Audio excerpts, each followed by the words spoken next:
बिस्मिल्लाहिर्रहमानिर्रहीम। सामिया ख़ान लाउंज में आप सब लोगों को खुशामदीद।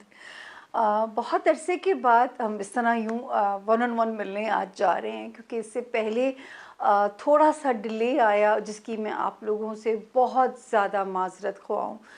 ये मेरी टीम की नाअहली कह दीजिए, क्योंकि हमें एडमिट करना चाहिए जहाँ गलती होती है। तो लास्ट हॉरोस्कोप लेट अपलोड होने की मैं आप लोगों से माज़रत चाहती हूँ। इसीलिए इस बार ये दुआओं की साथ है और रमज़ानुल मुबारक की भी आमद होने वाली है। तो मेरी आप सब लोगों से दरख्वास्त होगी, क्योंकि 2021 2020 से भी ज़्यादा डेंजरस साबित हो रहा है।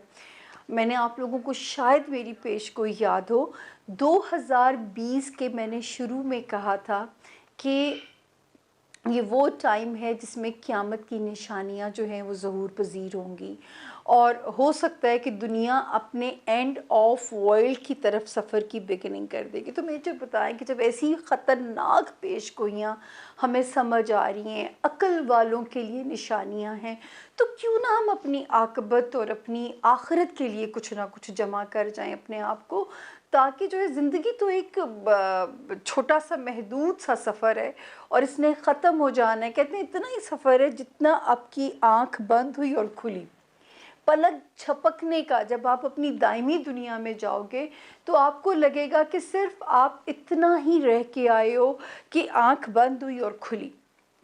तो इस बारी भी दुआओं की साथ कुछ इस तरह थी, और मेरी भी एक्साइटमेंट थी। और फिर मैं आपको पता है कि मैं आप लोगों को कितने 2-3 साल से तो मैं आप लोगों के साथ ये बस अपनी खिदमात जो है या अपनी एक्सपर्टीज़ आप लोगों के साथ मैं शेयर कर रही हूँ, और दुआओं वाला टाइम। और हमेशा मैं आपसे कहती हूँ कि रमज़ानुल मुबारक का चाँद देख के आपने 3 मरतबा सूरत फ़तह पढ़नी है विद दी ट्रांसलेशन।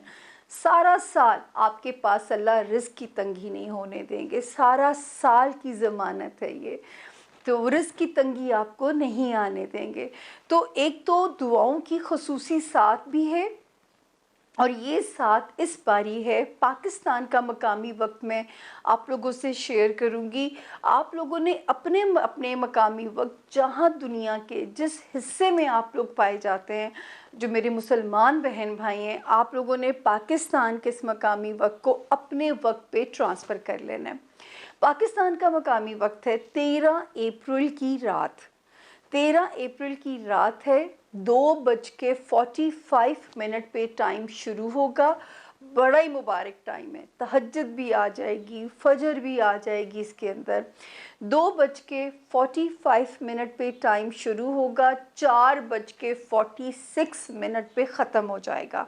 तो तहज्जुद भी इसके अंदर आ गई और फजर भी आ गई, और साथ रमज़ानुल मुबारक भी। अल्लाह ताला ने 1 साल के बाद आपको 1 महीना दिया है, जो उसने कहा है कि ये मेरा महीना है, मेरी खातिर सब्र करोगे तो मैं इसका रिवॉर्ड तुम्हें डबल करके दूंगा।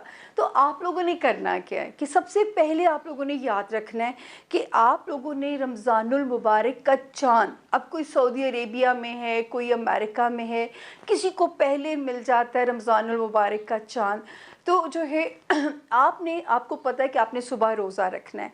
आपने रमज़ानुल मुबारक का चाँद की अनाउंसमेंट हुई, ठीक है, जो भी नमाज आपको मिल गई है, मगरिब मिली है, इशा मिली है, आपने 2 नफल हाजत के पढ़ने हैं। 2 नफल हाजत पढ़ने के बाद आपने 3 मरतबा सूरह फ़तह, अव्वलो आखिर 11-11 मरतबा दुरूद इब्राहिमी, 3 मरतबा सूरह फ़तह। और ट्रांसलेशन पढ़ना इसलिए ज़रूरी है कि आपको पता हो कि आप अपने रब से क्या मांगने जा रहे हैं। 11 टाइम्स दुरूद नमाज वाला शुरू में, दुरूद इब्राहिमी 11 टाइम्स बाद में, दरमियान में सिर्फ 3 मरतबा। जो नहीं पढ़ना जानते, बास लोगों को अरबी पढ़नी नहीं आती, वो उन्होंने इंग्लिश में कुरान पाक पढ़ा हुआ होता है, तो आप उसको इंग्लिश में उसकी ट्रांसलेशन पढ़ लीजिए, क्योंकि मकसद तो वही है ना, उन आयात की ट्रांसलेशन है। अरबी की तिलावत सुन लीजिए, अपने घर में 3 मरतबा सूरह फतह की तिलावत चला दें। आपकी नीयत क्या होनी चाहिए? या रब्बुल इज़्ज़त के हमें जो है पूरा साल अपनी अमान में रखिएगा, अपने रिज़्क की तंगी मत आने दीजिएगा, रिज़्क अपनी जनाब से हमें दीजिएगा, क्योंकि इस वक्त सबसे बड़ा मसला सेहत के बाद रिज़्क है, ये याद रखिएगा। पहले सेहत की सलामती मांगनी है, फिर उसके बाद आपने अपने रिज़्क की आसानी मांगनी है। अब आ गया जी दुआओं का वक्त आ गया। तो आपको पता है कि साइंस में आप लोगों के साथ हमेशा इसकी शेयर करती हूँ कि साइंस इसकी क्या है कि जब चाँद एग्ज़ॉल्टेशन शर्फ़ के दर्जात से गुज़रता है, वो 2 घंटे का प्रोसेस होता है। उस मुबारक घड़ियों को दुआओं की घड़ियाँ कहा जाता है, कबूलियत की घड़ियाँ कहा जाता है। ऐसी सातें दिन में 4 से 5 मरतबा गुज़रती हैं। इसीलिए हमारे बुज़ुर्ग कहते हैं हमेशा खैर की बात मुँह से निकालिए, कभी बदफ़ाल मुँह से मत निकालिए, कोई वक़्त कबूलियत का हो सकता है। ये हम ज़द-ए-आम जुमले हमने सुने हुए हैं। तो दुआओं की साथ भी है, रमज़ानुल मुबारक का चाँद देख के वो एक अलग इबादत है। हाँ, इन 2 घंटों में ये जो 13 अप्रैल की रात 2:45 पे शुरू हो रहा है और 13 अप्रैल की मॉर्निंग 4:46 पे, यानी अलग सुबह का टाइम है। इसमें तहज्जुद भी मिल गई, इसमें आपको फजर भी मिल गई, इसमें आपने 3 मरतबा सूरह फतह एक बारी और पढ़ लीजिए, ताकि डबल आसानी रब कर दें आपकी ज़िंदगी को। आप लोगों की ज़िंदगियाँ आसान रहेंगी ना, यकीन करें। मैंने कभी अपने क्लाइंट्स के लिए लालच नहीं किया। जो मेरे पास आते हैं और वो कहते हैं हम फिर आना चाहेंगे, तो मैं कहती हूँ अल्लाह मेरी ज़रूरत ना डाले। मुझे लालच नहीं है अपने लिए, अल्लाह, क्योंकि दुख होगा तो ही मेरे पास कोई आएगा, और अल्लाह ना करे, मेरे आप लोग प्यारे हैं, आप लोग मेरी लाइफ लाइन है। अल्लाह ना करे मेरे प्यारों की ज़िंदगियों में कोई दुख आए, कोई मुश्किल वक्त आए। अल्लाह आप सब लोगों की ज़िंदगियों में आसानियाँ फराहम करें। दूसरा, दुबई के सफ़र में जो मैं बीमार हुई और जो मैं अपने आप को कहती हूँ कि मैं मौत को हाथ लगा के वापस आई। मेरी गलती थी इस वक्त में ट्रैवल करना, और सबसे ज़्यादा मुझे मुश्किल लग रहा था कि अल्लाह ना करे अगर कोविड निकल आया तो मैं अपने मुल्क कोई सिफारिश नहीं जो यहाँ से मुझे ले जा सकेगी।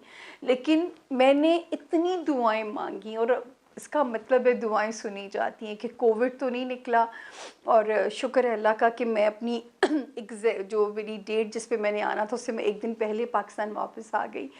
क्योंकि और व्हील चेयर पे, मैंने ज़िंदगी में कभी व्हील चेयर, वो बेबसी मैंने महसूस की कि जो किस तरह इंसान महसूस करता है जो अपने कदमों पे अपनी सीट तक भी ना जा सके। तो मैं जो है व्हील चेयर पे दुबई एयरपोर्ट से जो बैठी हूँ, पाकिस्तान लैंड की हूँ, तो गाड़ी तक भी मैं व्हील चेयर के ऊपर मुझे सफ़र करना पड़ा, क्योंकि मुझे लग रहा था मुझसे चला नहीं जाएगा इतना। तो इस वजह से आप सब लोगों ने जो दुआएं भेजी, जो विशेस भेजी, आप लोगों का बहुत बहुत शुक्रिया। इसलिए मैं सिर्फ कहती हूँ सबसे पहले सेहत की सलामती है।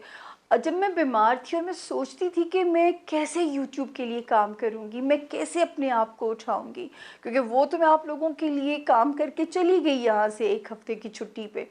लेकिन जब मैंने बीमारी देखी है तो उसी ने सेहत बख्शी है, उसी ने उस बीमारी से निकाला है, और आज आपसे रूबरू और आपसे हम कलाम होने का मुझे मौका दिया है। और जाते जाते वही एक इल्तिमास, एक दरख्वास्त कि मुझे भी दुआओं में याद रखेंगे आप लोग।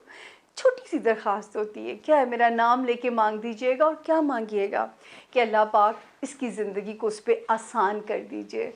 इसी तरह मेरी भी आप लोगों के लिए दुआ है कि आप सब मेरे सुनने वाले, मुझे प्यार करने वाले, मुझे इज़्ज़त देने वाले जो लोग हैं, आप सबकी ज़िंदगियां रब आप पे आसान कर दे।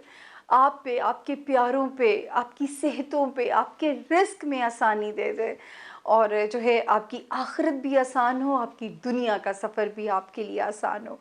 इंशाअल्लाह इंशाअल्लाह दुआ इसलिए दीजिएगा ये रिश्ता बना रहे। जो बेबसी मैंने अपनी बीमारी में देखी, मुझे लगा मैं तो बोल ही नहीं सकूँगी, लेकिन उसी की दी हुई जान है, उसी की दी हुई सेहत है कि फिर काम आई, और मुझे चांस एक बार फिर ज़िंदगी ने दिया आप लोगों से बात करने के लिए। तो ये मांगते रहिएगा कि ये उसी की दी हुई सेहत है और उसकी सलामती बहुत ज़रूरी है। अगर आप चाहते हैं कि मैं आपकी ज़िंदगियों का हिस्सा बना रहूं, तो मेरे लाउंज की सलामती, मेरी इज़्ज़त की सलामती, मेरी सेहत की सलामती ज़रूर मांगिएगा।